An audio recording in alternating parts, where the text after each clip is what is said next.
Hello friends, போன இதில் can பார்த்தோம். கேன் அதுக்கப்புறம் என்ன பண்ணோம்? குட்டு. கேன் எந்த இடத்துல யூஸ் பண்ணோம்? கேன் வந்து ப்ரெசன்ட் இல்லைன்னா ஃப்யூச்சர்னு சொன்னேன். ஆனால் குட் வந்து பாஸ்ட் டென்ஸ்னால் எல்லா இடத்துலையும் அது பாஸ்ட் டென்ஸாக இருக்காது. பாசிட்டிவ் வாக்கியத்தில் பாஸ்ட் டென்ஸாக இருக்கும், நெகட்டிவில் பாஸ்ட் டென்ஸாக இருக்கும். ஆனால் குட் ஐ வந்தாலோ குட் யூ வந்தாலோ அது ப்ரெசென்ட்டு இல்லைன்னா ஃப்யூச்சருக்கு யூஸ் பண்ணலாம். இப்போ ஒரு சின்ன கேள்வி கேட்பீங்க, சார் வந்து குட் ஐ குட் யூன்னு ஏஜினிங்க, அதை பற்றி ஒன்றுமே நடத்தலையே. நடத்தலாம், இப்போ நடத்த போகிறேன். அதுக்கு முன்னால் ஒரு வார்த்தை பார்க்கலாம். இப்போது ஷெல் பக்கத்தில் ஒரு ஐ யூஸ் பண்ணலாம். ஷெல் ஐ, அதாவது நீங்கள் வந்து ஒரு செயலை செய்யணும்னு டிசைட் பண்ணுறீங்க, அடுத்தவங்களோட ஒப்பீனியன் கேட்குறீங்க. அவங்க சொன்னாங்கன்னா ஓகே செஞ்சிடலான்னு. இப்போ உதாரணமாக பார்க்கலாம். எதுக்கும் ஒரு மைண்டாக ஒரு பர்மிஷன் கேட்குற மாதிரி கூட எடுத்துக்கலாம். இதை எப்படின்னு கேட்டால் ஒரு சின்ன உதாரணம் பாருங்கள். நான் வந்து ஒரு ஃபோன் பண்ணணும். என்னுடைய ஃபோனை நான் வந்து சார்ஜரில் போட்டேன், எடுத்துகிட்டு வர மறந்துட்டேன். அவசியமாக நான் ஒரு ஃபோன் பண்ணி ஆகணும். நம்ம இன்ஸ்டியூட்டுக்கு ஏற்ற மாதிரி ஒரு பிசிஓ இருக்குது. அங்கே போயிட்டு ஜஸ்ட் ஃபார் ஒரு இன்ஃபர்மேஷனுக்காக என்ன பண்ணுறேன்னா, அந்த அவர்கிட்ட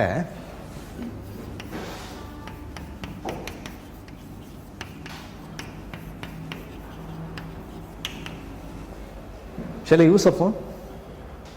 நான் ஒரு ஃபோன் யூஸ் பண்ணிக்கிட்டேங்களா? ஏன் இதை கேட்டுட்டு தான் நம்ம செய்யணும். இல்லைன்னு வச்சுங்களேன், அவங்க என்ன தெரியுமா சொல்லுவாங்க, இது அவங்க கேட்காம நம்ம பாட்டு எடுத்து ஃபோன் பண்ண ஆரம்பிச்சோன்னு வச்சுங்க, என்ன சொல்லுவாங்க, இது எத்தனாவது கால்பாங்க. அதனால் என்ன பண்ணுறோம், ஒரு இது சொல்கிறோம். அதே போல் ஆஃபீஸுக்கு புறப்படுறோம். வீட்டில் வந்து நம்ம ஒரு வார்த்தை இன்ஃபர்மேஷன் சொல்லிட்டு போகிறதா உண்டா இல்லையா? நான் போயிட்டு வரட்டுமான்னு கேட்குறது உண்டா இல்லையா?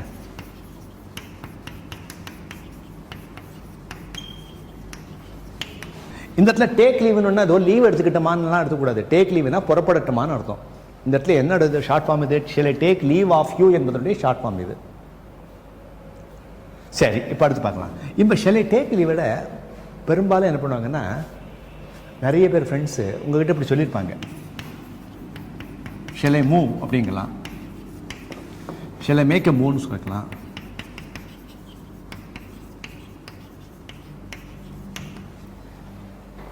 நம்ம கிளாஸில் 2-3 பேரை தவிர மீதி எல்லாமே யங்ஸ்டர்ஸாக இருக்கீங்க. நான் உங்களுக்கெல்லாம் ஒரு சின்ன ஒரே ஒரு இது சொல்ல, இந்த ஃபார்மாலிட்டிஸ் இதெல்லாம் வேண்டாமே. மைல்டு பர்மிஷன் கேட்குறது இதெல்லாம் வேண்டாமே. என்ன பண்ணுங்கள், நீங்கள் டிசைட் பண்ணிட்டீங்கல்ல போடணும்னு சொல்லி, எதுக்கு அனாவசியமாக போயிட்டு போட்டோமா வாணுமான்னு கேட்கணுங்க. ஃப்ரெண்டுக்கிட்ட பேசிகிட்டே இருக்கீங்க, டைம் ஆயிடுச்சு,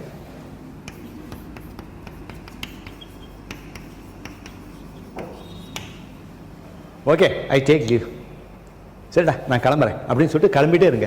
எதுக்கு அனாவசியமாக போயிட்டு ஷெல் ஐ டேக் லீவ் எல்லாம் கேட்கணும்? யங்ஸ்டர்ஸ் ஆனால் நீங்கள் கொஞ்சம் நோட் பண்ணிங்க. அதோட இல்லை, okay I take leave, it's getting late, it is getting late, see you. இந்த see you வரும்போது கூட என்ன பண்ண, see youமா, see you டா சொல்லிட்டு போயிட்டே இருங்க. ஈஸியாக இருக்கா? புரியுங்களா? இந்த ஷெல்லுங்கிறது என்னதுக்குன்னா, ஜஸ்ட் ஒரு ஒப்பீனியன் கேட்குறோம், மைல்டு பர்மிஷன். ரொம்ப வேர்க்குதுங்க சார், கொஞ்சம் உங்களுக்கு ஆட்சேபணம் எதுவும் இல்லைன்னா கொஞ்சம் ஜன்னலை திறந்துடலாமா, shall I open the window, ஃபேனை கொஞ்சம் போட்டுக்கலாமா, இது போல் கேட்குறது தான் கேட்கு. ஆனால் அடுத்தது இதை விட ரொம்ப முக்கியமானது எதுன்னு கேட்டால், கேன் பக்கத்தில் ஒரு ஐ, கேன் ஐ ரொம்ப முக்கியமானது, தயவு செஞ்சு நோட் பண்ணிக்கிறது. Good I,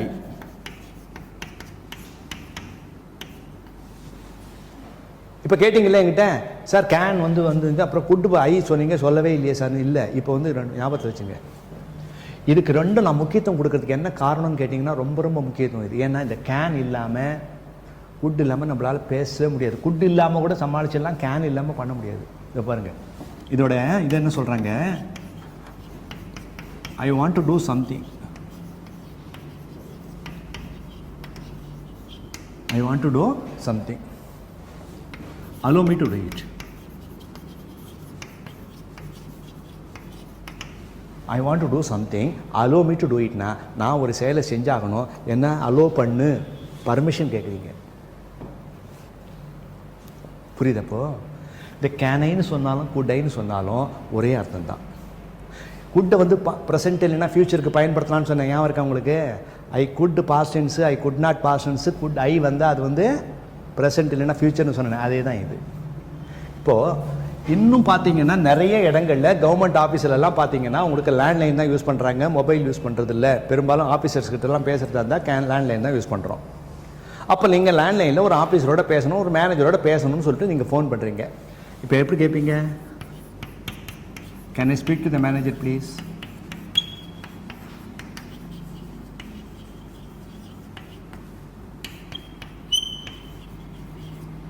can I speak to the manager ப்ளீஸ்னா, நான் மேனேஜரோட பேச விரும்புகிறேன். I want to speak to the manager, please allow me to speak to him. புரியுதா? இதே விஷயத்தை could I speak to the manager ப்ளீஸ்ன்னு கேட்கலாம்.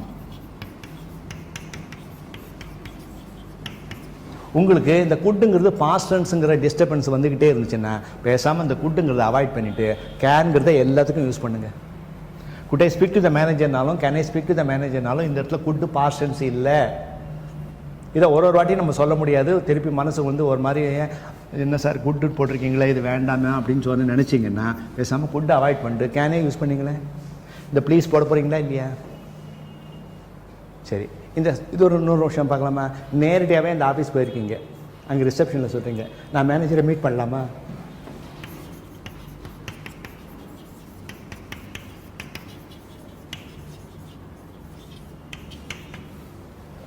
Can I meet the manager? புரியுதுங்களா? அப்போ ஈஸியாக இருக்கா? புரியுதா? ஆனால் அந்த இடத்துல போய்ட்டு shell I meet the manager கேட்கக்கூடாது. பர்மிஷன் ஃபுல்லாக பர்மிஷன் கேட்கணும். ஒப்பீனியன் கேட்குற இடம் இல்லை. புரியுதுங்களா? அப்போ ஈஸியாக இருக்கா? சரி, அடுத்து பார்க்கலாமா? இது எழுதிட்டிங்களா? I want to do something, allow me to do it. I want to do something, நான் ஒரு செயலை செய்ய விரும்புகிறேன், அந்த செயலை செய்யறதுக்கு அலோ பண்ணு. நான் பேச விரும்புகிறேன், பேசுறதுக்கு அலோ பண்ணு. நான் அவரை மீட் பண்ண விரும்புகிறேன், மீட் பண்ணுறதுக்கு அலோ பண்ணுன்னு கேட்குறது கேன் ஐ. இன்னும் ஒன்று பாக்கி இருக்கு.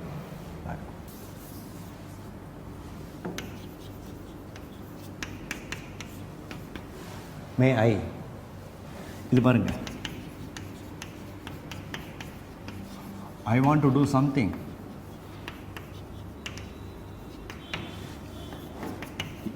if you allow me to,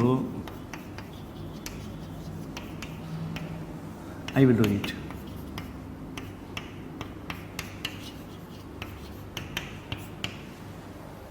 இதை போல் பணிவானது உலகத்திலே கிடையாது. நான் ஒரு செயலை செய்ய விரும்புகிறேன், நீங்கள் அலோ அந்த செயலை செய்யறதுக்கு நீங்கள் அலோ பண்ணினா செய்கிறேன், இல்லைன்னா ஐ வில் லீவ் இட், விட்டுறேன்.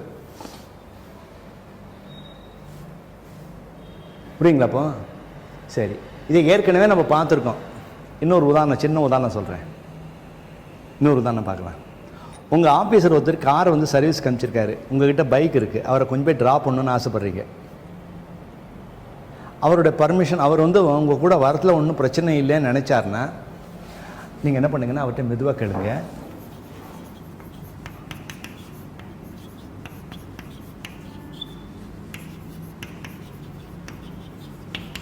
Sir, may I drop you at home? May I drop you at ஹோம்னா, நான் உங்களை ட்ராப் பண்ணணும்னு ஆசைப்பட்றேன், நீங்கள் அலோ பண்ணால் ட்ராப் பண்ணுறேன். நீங்கள் என் கூட வரத்துக்கு உங்களுக்கு ஒன்றும் பிரச்சனை இல்லைன்னா நான் ட்ராப் பண்ணுறேன். மே ஐ ட்ராப் யூ சார்? அதே மாதிரி இன்னொரு முக்கியமான விஷயம் யாருமே மறந்துருக்க மாட்டீங்க. மே என்ற வார்த்தையே ரொம்ப பணிவான வார்த்தை.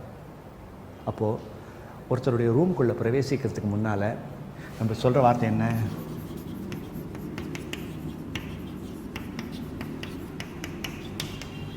மே கமிங் சார் கேட்குறீங்களா? சரி, எப்போவுமே இதை போல் கேட்குற ஆளாகவே நம்ம இருக்க போகிறோமா? எப்பவுமே நம்ம இது போல் கேட்குற ஆளாகவே இருக்க போகிறோமா? இல்லை.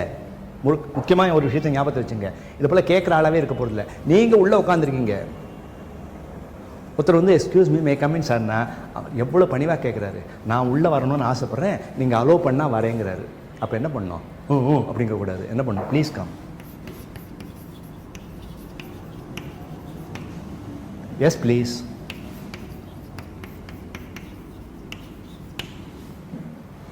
By all means.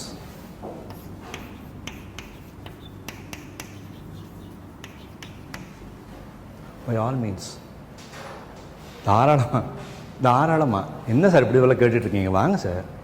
By all means. இல்லை ஏதாவது ஒன்று சொல்லுங்கள், கமிங் சார். நான் அப்படிங்காதீங்க. அந்த கேட்டதுக்கான மரியாதை இல்லை. நம்ம உள்ளே உட்காந்துருக்கோன்னா நமக்குன்னு ஒரு பொறுப்பு இருக்கு இல்லையா, அதுதான். ஈஸியாக இருக்கா? இப்போ ஷெலை பார்த்துருக்கோம், கேனை பார்த்துருக்கோம், மே ஐ பார்த்துருக்கோமா? இப்போ இன்னொரு ஐ வரப்போகுது. அது என்ன ஐ பார்க்கலாமா? ரொம்ப முக்கியமான ஐ இது. ஓகே, இப்போ பாருங்கள். இப்போ உங்ககிட்ட கேட்க போகிறேன். இப்போ நான் வந்து 3 எழுதுகிறேன், அதில் எது கரெக்டாக இருக்கும்னு நீங்கள் சொல்லுங்கள் பார்க்கலாம்.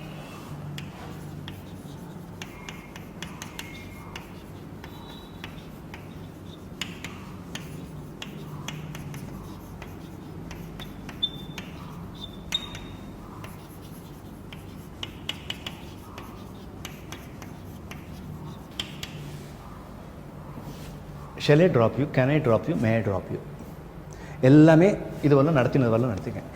இதில் எது யூஸ் பண்ணுவீங்க நீங்கள்? தம்பி நீ எதைப்பா யூஸ் பண்ணுவ? ஷெல் கேன் ஐ ட்ராப் யூவா? சரி,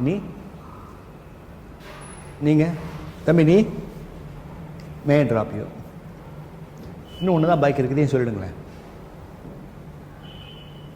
இதை போல் கேட்டால் நீங்கள் என்கிட்ட கேட்கணும், பர்சன் யாருன்னு கேட்கணும்.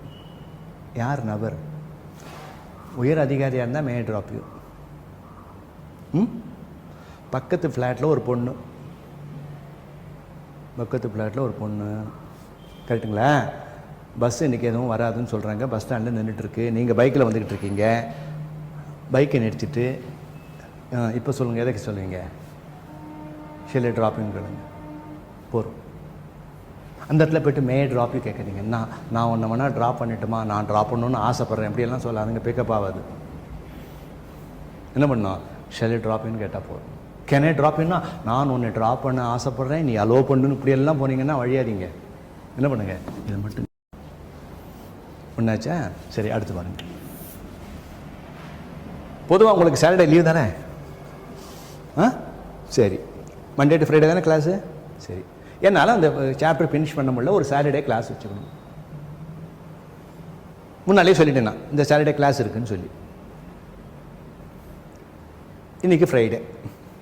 நீங்கள் என்கிட்ட கேட்குறீங்க, சார் நாளைக்கு நான் வரணுமா அப்படின்னு கேட்கணும். எது யூஸ் பண்ணுவீங்க? ஷெல் ஐ கம் டுமாரோவா? ஆமாம். எதுக்குப்பா? இல்லை. அப்புறம் கேன் ஐ கம் டுமாரோ? அதோட கேவலம். எப்படி தெரியுமா? நான் நாளைக்கு வரேன், என்னை அலோவ் பண்ணுங்க. ஆமாம், நம்ம வானான்னு சொல்லிட்டு போகிறோம். சரி, மே ஐ கம் டுமாரோ என்ன அர்த்தம்? நான் வரணும்னு ஆசைப்பட்றேன், நீங்கள் அலோவ் பண்ணால் வரேன். ஐயோ, அவ்வளோவா பணிவா? இல்லை, இந்த இடத்துல அவசியமாக வரணுமா தேவையான்னு கேட்கணும் இல்லையா? அப்போ போடுங்க.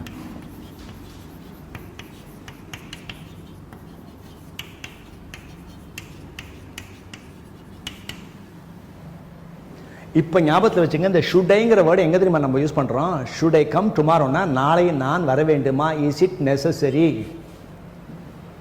அவசியமா என்று கேட்பதற்கு பயன்படக்கூடியதான் ஷுடை. அப்போ என்கிட்ட இவருக்கு தமிழில் கேட்டுட்டாரு, சார் இந்த புக்கை நான் டெய்லி கொண்டு வரணுமான்னு. இப்போ கேளுங்க இங்கிலீஷில், இதை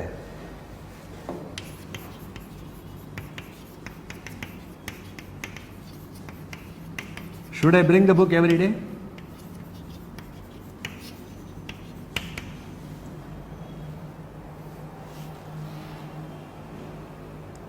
புரியுதா? உங்களுக்கு ஞாபகம் இருக்கா? நான் ஞாபகப்படுத்தணுமா? Should I remind you? Should I remind you? புரியுதுங்களா? என்னது ஷுட் ஐ ரிமைண்ட் யூ? உங்களுக்கு ஞாபகப்படுத்தணுமா? சரி, ஒரு ஹோட்டலில் வந்து என்ன பண்ணுறீங்க, ஒரு 3 days ஏதோ ஆஃபீஸ் ஒர்க்கு, அதை முடிச்சுட்டு வரணும், ஹோட்டலுக்கு போயிருக்கீங்க. புரியுங்களா? போயிட்டு சில ஹோட்டல்ஸ் எல்லாம் அட்வான்ஸ் வாங்கிட்டு தான் ரூம் கொடுப்பாங்க, சில இடத்துல அட்வான்ஸ் வாங்க மாட்டாங்க. எதுக்கு ஒரு வார்த்தை கேட்டுறது நல்லது. சார் ஏதாவது அட்வான்ஸ் பே பண்ணணுமா? ஏதாவது அட்வான்ஸ் பே பண்ணணுமா? என்ன பண்ணலாம்? Should I pay in advance?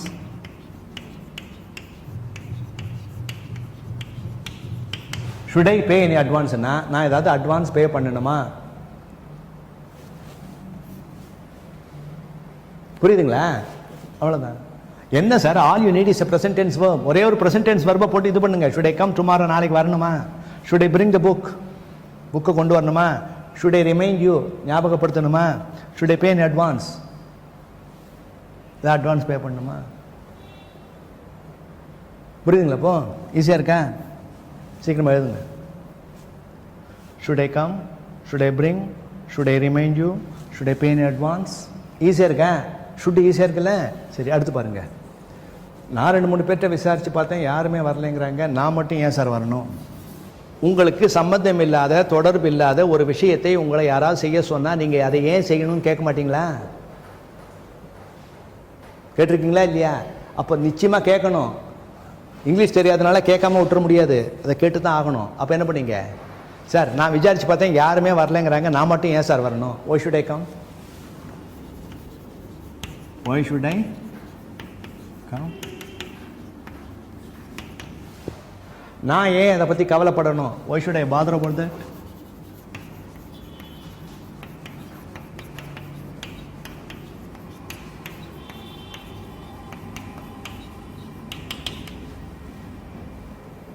நான் ஏன் அவர்கிட்ட கேட்கணும்? why should I ask him?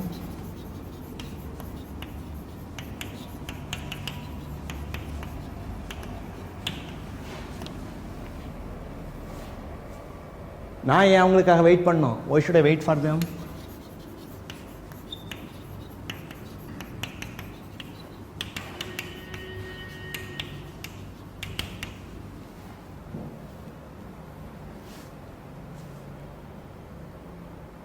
புரியுதுங்களா? ஈஸியாக இருக்கா?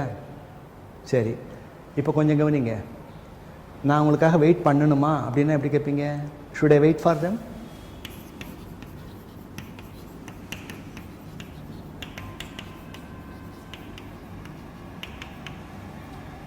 இந்த இடத்துல பெரிய விஷயமா should I wait அப்படின்னு சொன்னால் நான் காத்திருக்கணுமா? அதுக்கு முன்னால் நான் என்ன சேர்த்தேன்? why should I wait, ஏன் வெயிட் பண்ணணும்? என்ன பெரிய விஷயம்? ஒய் சேர்த்தா போகிறோம் ஆச்சுங்களா? சரி, இப்போ நீங்கள் என்கிட்ட கேட்குறீங்க, சார் அவங்க வரணும் நான் வெயிட் பண்ணணுமா சார் அப்படின்றீங்க. நான் சொல்கிறேன் நோ நீட். இப்போ நோ நீட்னா எங்கே யூஸ் ஆகுதுன்னு புரியுதுங்களா? அப்போது you need not wait for தெம்னு சொல்ல வேண்டிய அவசியம் இல்லை.